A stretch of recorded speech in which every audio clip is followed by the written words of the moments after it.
Good evening, it's Thursday the 10th of July, it's about 6:30. It's been an absolutely super day, but it's clouding over and I'm down in Victoria Park.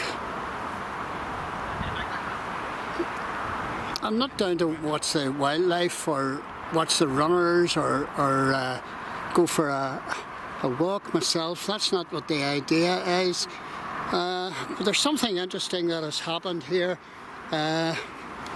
There's been a Somme Trail created, and I think this is the first of the notice boards. This trail will be in situ for about a month, and it's been placed up here by the Community Foundation, and it says welcome to the Somme Trail. And this is Legacy Network. So this trail has been created to help you learn about the 36th Ulster Division and their role in the Battle of the Somme. Along the way you'll find 9 information boards telling the story of how the division was formed and what happened on the 1st of July 1916, the bravery of the soldiers and how they are remembered today. There's also a fun children's challenge. Look out for 10 hidden poppies placed around the trail. Can you find them? This project was funded by the Community Foundation of Northern Ireland and delivered by Legacy Network. Enjoy your walk and take time to remember, lest we forget. So let's go on this walk around Victoria Park. And this is the opposite way that we would normally go. I'll get rid of myself. This is the wildflower area up here.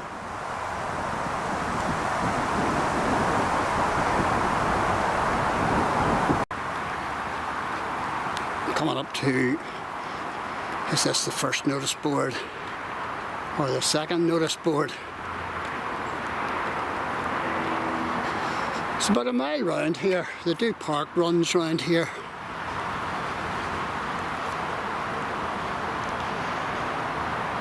And this is all about forming the 36th Ulster Division that paid very, very heavily in the First World War at the Battle of the Somme.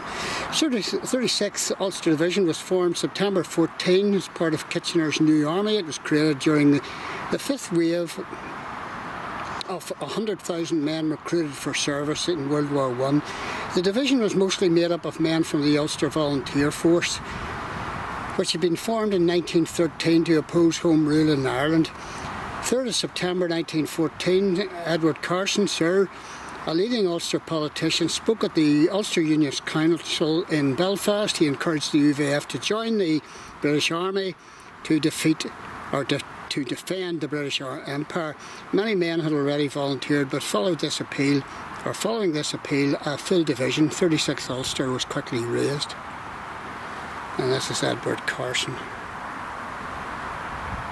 from 1912. And a lot of those men went over the top with their rifles and bayonets, and they faced German machine gunners, and they were mowed down in like a scythe mowing down grass or wheat or whatever. But this is a beautiful spot, and a lot of the 36th Ulster Division would have lived in and around Belfast, and many of them would have probably come to Victoria Park on a Sunday when they were off work before they went and joined up. There's a Budleigh. It's not lovely.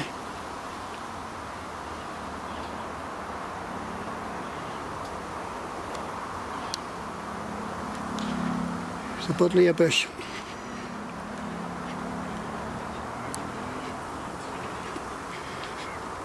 And as I say, this park has been a lifesaver for so many, allowing people to go out and get fresh air and get exercise.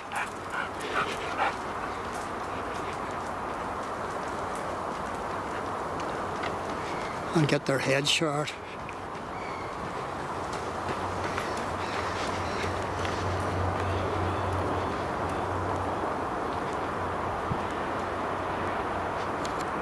Oh, somebody's forgotten their coat. My goodness. Right. Emblems of the three Irish infantry regiments of the British Army: the Royal Irish Rifles, the Royal Enniskillen Fusiliers and the Royal Irish Fusiliers.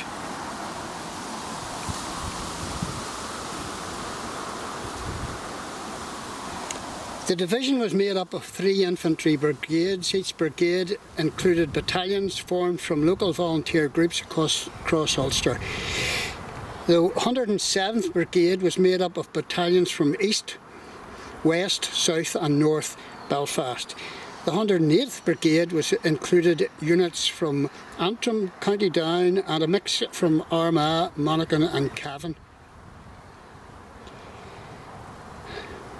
The 109th Brigade contained battalions from Tyrone, Londonderry, Donegal, Fermanagh and young citizens volunteers from Belfast. UVF recruits to the British Army at Clandyboy in August 1914, and they were stationed near Helen's Tower, which is replicated over near the Battle of the Somme. Training and deployment: the 36th Ulster Division trained at several locations across Ireland, including Finnair Camp in County Donegal, Randallstown, Clandyboy and Ballykindler. After this, the division moved to training camps in Seaford and Aldershot in England. In September 1915, it was sent to France to prepare for action on the Western Front and to face the machine guns.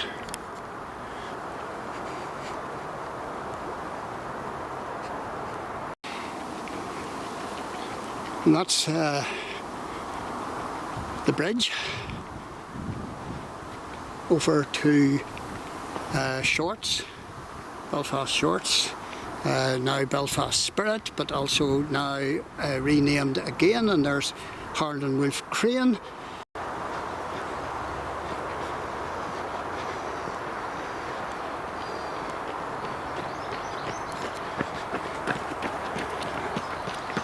So here we have another visual picture of the Somme, a couple of pictures. In the summer of 1916, the British and French armies launched a major offensive along the River Somme in northern France. The aim was to break the deadlock of trench warfare on the Western Front, relieve pressure on the French at Verdun and weaken the German army through sustained attack. This operation became known as the Battle of the Somme. And still, they were using horse troops. His Majesty King George V reviews the 36th Ulster Division at Aldershot, 30th of September 1915, before the battle. 36th Ulster Division was assigned a critical role on the opening day of the battle, Saturday 1st of July 1916. Positioned near the River Anker, their objective was to break through German front lines, including heavily defended areas such as Schwaben Redoubt, and advance deep into enemy territory. The plan was for them to attack in waves, following a week-long artillery bombardment that was expected to destroy enemy defences and clear the way. But the Germans they had dug way underground, so they weren't killed at all by the shelling. What followed on the July 1st would become one of the most defining and tragic episodes in the First World War. It's a story of immense bravery and sacrifice which is remembered to this day. Oh, here's one of these hidden poppies. There's 9 of these to find, and I've probably walked past 2 or 3 of them. And the poppy, of course, grew profusely where the soldiers of the 36th Ulster Division fell. And many of the bodies, of course, couldn't be returned home or couldn't even be found to be buried because they had been blown to bits, and those bodies, that's what the poppies grew on. And that's why the poppy is the symbol of remembering the sacrifice of the guys, the thousands of guys in World War I and even forward to World War II and other wars, but particularly remembered due to World War I and the Battle of the Somme. Coming up to another notice board.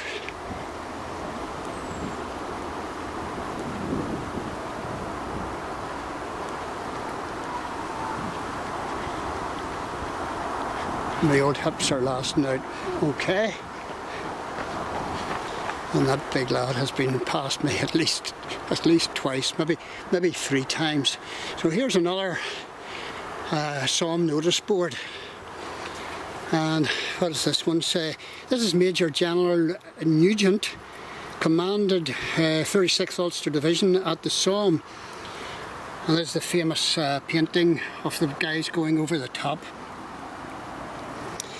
36th Ulster Division was given one of the toughest jobs on the first day of the Battle of the Somme, attacking the strongest part of the German line near Thiepval and the River Anker. To surprise the enemy, Major General Nugent made a bold decision. Instead of waiting for the usual signal at 7:30, he ordered his men to move out early.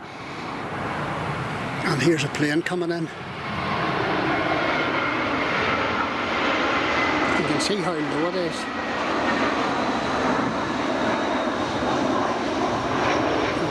Just thought you'd like that. If there's another one comes in, I'll let you see it. So they set out early before the artillery stopped, so that they could get as close as possible under cover of the bombardment. It was a risky move, but he believed it would give them the best chance of success. The division attacked in 2 main groups. On the left, the 108th Brigade aimed to cross the River Anker and reach Beaucourt railway station. On the right, the 109th Brigade charged forward towards the heavily defended Swab redoubt. Behind them, the 107th Brigade was held in reserve, ready to push forward once the first 2 brigades made progress. The mission was clear: break through the enemy's strongest defences and help turn the tide of the war. Artillery bombardment by the 109th Brigade. Objective Swab redoubt, 1st of July.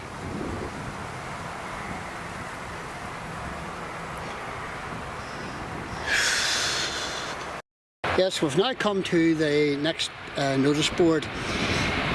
The 36th Ulster Division attack. 36th or the 13th Battalion, Royal Irish Rifles, was among the first to go over the top. They advanced. They were met by intense German machine gun fire. Many were cut down within minutes. Beside them, the 11th Battalion made good progress. They reached the German front line in 45 minutes and even entered the second line. But with no support and rising resistance, they could go no further. The 15th Battalion, coming up behind, faced similar challenges. While some men advanced bravely, many were lost, especially on the exposed left flank. Further along, the 10th Battalion of the Royal Enniskillen Fusiliers launched a fast and daring attack. They caught the enemy off guard, took prisoners and made ground. But German artillery soon struck back. On the far right, the 9th Enniskillens reached their target near Thiepval, but suffered heavy losses. Only a few survived. Meanwhile, the 107 Brigade advanced through Thiepval Wood towards Grandcourt.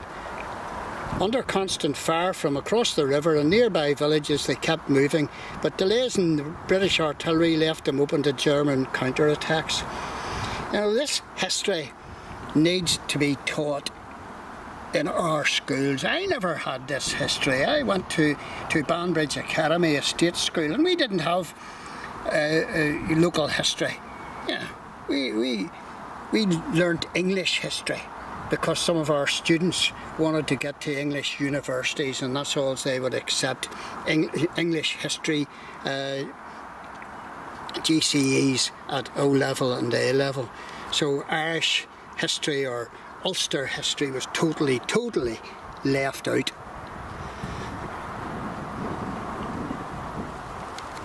Now on we go.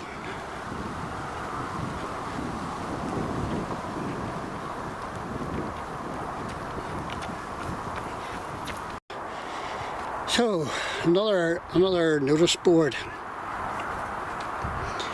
and you can see a lot of memorabilia and a lot of artefacts down at the Royal Ulster Rifles Museum down at Bedford Street. Just check when it's open. It's only open 3 days a week. It has moved from Waring Street to Bedford Street, and a much bigger premises. And it tells the stories, the many sad stories of the 36th Ulster Division. By the end of July, 1st of July 1916, after a full day of bravery and terrible loss, the 36th Ulster Division had been pushed back. The only men left in the German trenches were those who were killed, wounded or taken prisoner. When the division was relieved the next day, it had suffered over 5,000 casualties, including more than 2,000 dead. Despite the heavy losses, their actions were recognised with the Battle Honour Albert 1916, marking their role in the opening phase of the Somme. Their courage, sacrifice and determination would never be forgotten. And here's somebody's writing home. Just a few lines before going on what is going to be the toughest thing we have been up against. J.M. Cochrane, a letter from the front. Just before the Battle of the Somme began, Rifleman Joseph Maxwell Cochrane, a working class soldier from the 14th Battalion Royal Irish Rifles, wrote a final letter to his father. It was a deeply personal message filled with love, loyalty and quiet courage. Aware of the danger ahead, he began simply, if anything should happen me, try and bear up. You will know what to do with all I have left. He thought not of himself but of others, asking his father to care for those he loved. Don't forget Sissy. It would take more than we could give her to repay her for what she has done for us. Money couldn't. And Jack, give him some little for his goodness and kindness. Cochrane also spoke of a young woman he cared for deeply. I would like if you and Sissy would be friendly to the young lady I go with, Anne Burnett. She is really good and it's a great pity of her. He ended his letter with quiet reassurance. Don't be worrying about me, I will be all right. Joseph survived the brutal first day of the Somme, only to be killed in action on the 2nd of July 1916. His words capture the heart of a young man facing the unimaginable, thinking only of others. A son, a friend, a quiet hero, one of the thousands of working class men who give their everything and ask nothing in return. Wonderful facility. Superb. And coming up to another plaque. This looks like Willie McFadden, and I have done videos on Willie McFadden, and here he is. Never seen that bust of him. Private William McFadden VC, a bronze bust memorial of Private William McFadden VC, erected in Lurgan 2018. I didn't know that was there. And he won the VC. And here's his story. He was only a young lad. He was 21, and he was born in Lurgan and raised in East Belfast. Billy McFadden was an apprentice in the linen trade and a proud member of the Ulster Volunteers East Belfast Regiment. He joined the Royal Irish Rifles in 1914. On the morning of the 1st of July 1916, in a trench in Thiepville Wood, a box of grenades fell and 2 pins came loose.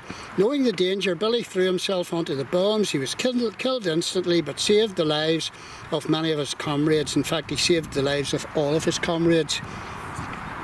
His act of bravery was recognised with a posthumous Victoria Cross, the first awarded on the first day of the Battle of the Somme. King George V wrote to Billy's parents, "It is a matter of sincere regret that the death of Private McFadden deprived me of the pride of personally conferring upon him the Victoria Cross, the greatest of all rewards for valour and devotion to duty." Billy is remembered in murals, memorials and a well-known Ulster song that honours the young man who gave his life to save others. I wonder would I have done that. Billy McFadgen.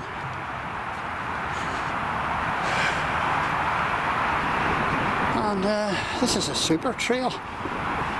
And you know, there's so much history wrapped up in these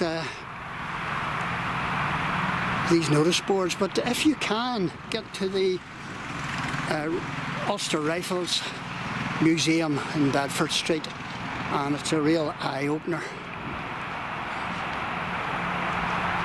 to what these guys went through. Yes, this is a notice board dedicated to Robert Quigg, VC, 1885 to 1955. So he survived World War I, and here he is. And I've done videos on Robert Quigg and his statue up in Bushmills.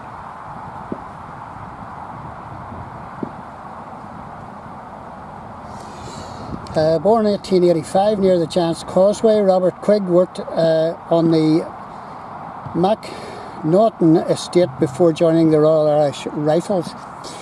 July 1916, during the Battle of the Somme, he repeatedly braved deadly enemy fire to search for wounded comrades in no man's land.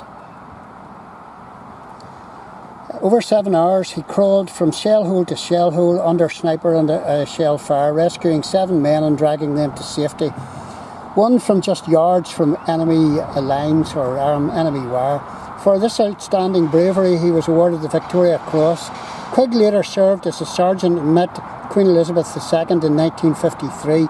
He died in 55, aged 70, and received full military funeral. Quigg is honoured with a statue in Bushmills unveiled in 2016 to mark his heroism. 2 other men in the 36th Ulster Division were awarded the Victoria Cross for actions in July 1916. Captain Eric Bell displayed outstanding bravery, charging ahead of his men to destroy enemy machine gun positions with grenades and a trench mortar before being killed. Lieutenant Geoffrey Cather repeatedly risked his life to rescue wounded comrades in no man's land and was shot and killed while bringing in a 3rd soldier. 5 others, 2nd Lieutenant Emerson, Lance Corporal Seaman, Fusilier Harvey, 2nd Lieutenant DeWind and Lieutenant Knox were awarded the VC for exceptional courage later in the Somme campaign, including leading assaults, defending key positions and saving lives under fire. Their actions are a lasting testimony to the bravery of the 36th Ulster Division.